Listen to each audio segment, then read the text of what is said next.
Hello, নমস্কার বন্ধুরা। তো এসআইআর পশ্চিমবঙ্গে যেটা শুরু হয়েছে ৪ তারিখ থেকে, সেই ফর্মগুলো আশা করি সবার বাড়ি, বাড়ি পৌঁছে গেছে।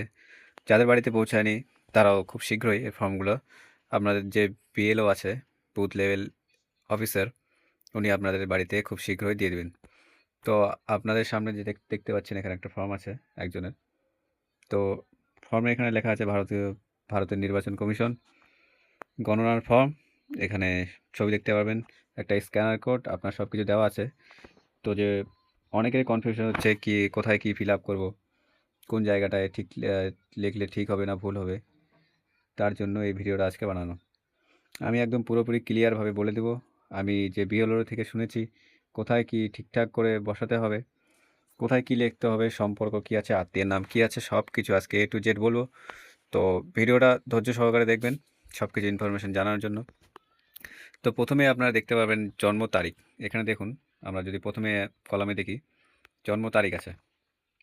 তো এইখানে জন্ম তারিখ আপনারা দিয়ে দিবেন, যেটা আপনার জন্ম তারিখ। মনে করুন আমি এখানে লিখে দিচ্ছি, আহ, মনে করুন এখানে 1/10/1990 এরকম আপনি লিখে দিলেন। ঠিক আছে, তারপর চেয়েছে আপনার আধার নাম্বার। আধার নাম্বার এখানে দিয়েছে ঐচ্ছিক, আপনি দিতেও পারেন বা না দিতেও পারেন। তো দেওয়াটাই সব থেকে আমার মনে হবে ভালো। তো আপনি এখানে আধার কার্ডটা আপনার বসিয়ে দেবেন, যেহেতু সবারই আমার আধার কার্ড আছে।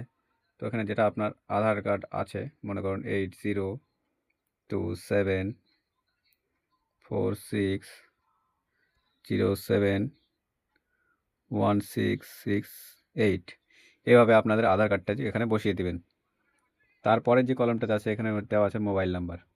তো আপনার যে mobile number, current mobile number এখন অ্যাক্টিভ আছে, সেটা দিয়ে দেবেন এইভাবে 8162636465 এভাবে আপনার যে মোবাইল নাম্বার আছে মোবাইল নাম্বারটা দিয়ে দেবেন। তারপরে দেখুন পিতা বা অভিভাবকের নাম। তো আপনার যে পিতা, আপনার যে 2025 সালের লিস্টে পিতা বা যে অভিভাবকের নাম আছে তার নামটা এখানে বসিয়ে দেবেন। ঠিক আছে, তো মনে করুন এই ব্যক্তির পিতার নাম অমল দাস, এরকম আপনারা বসিয়ে দেবেন অমল দাস। ঠিক আছে, তারপর পিতার অভিভাবক নাম্বার, যার নামটা এখানে বসালেন অমল দাস, তার আহ, যে অভিভাবক এপিক নাম্বার মানে ভোটার কার্ডের যে নাম্বারটা আছে UNZ বা WB বা BPM এরকম যে শুরু, সেটা আপনারা এখানে বসিয়ে দেবেন। যেরকম আগের ভোটার কার্ডগুলোতে আছে WB, 2025-এ যেটা আছে সেটা আপনারা এখানে দিবেন এইভাবে বসিয়ে 504632 এবার যে আছে সেটা দিয়ে দিবেন। তারপর দেখতে পাচ্ছেন এখানে মায়ের নাম আছে। তো মায়ের নামের জায়গায় আপনারা মায়ের নামটা বসিয়ে দিবেন। মনে করুন এখানে কণিকা দাস মায়ের নাম, আমি লিখে দিচ্ছি, এবং কণিকা TAS। আর আপনাকে বলে দিচ্ছি, আপনার ফর্মটা যে ফিল আপ করবেন ক্যাপিটাল লেটারে ফিল আপ করবেন। ঠিক আছে, আপনারা কিন্তু কোনো স্মল লেটার বা কোনো বাংলাতে লিখবেন না, সব থেকে ভালো হবে আপনারা বড় হাতের লিখবেন। বড় হাতের লিখলে সব থেকে সুবিধা হয়, লেখাগুলো পরিষ্কার বোঝা যায়, এবং যে অফিসার আপনাদের কাজটা অনলাইনে আপলোড করবে সেও খুব পরিষ্কারভাবে লেখাটা বুঝতে পারবে, এবং আপনাদের কোনো ভুল হওয়ার সম্ভাবনা অনেক কমে যাবে।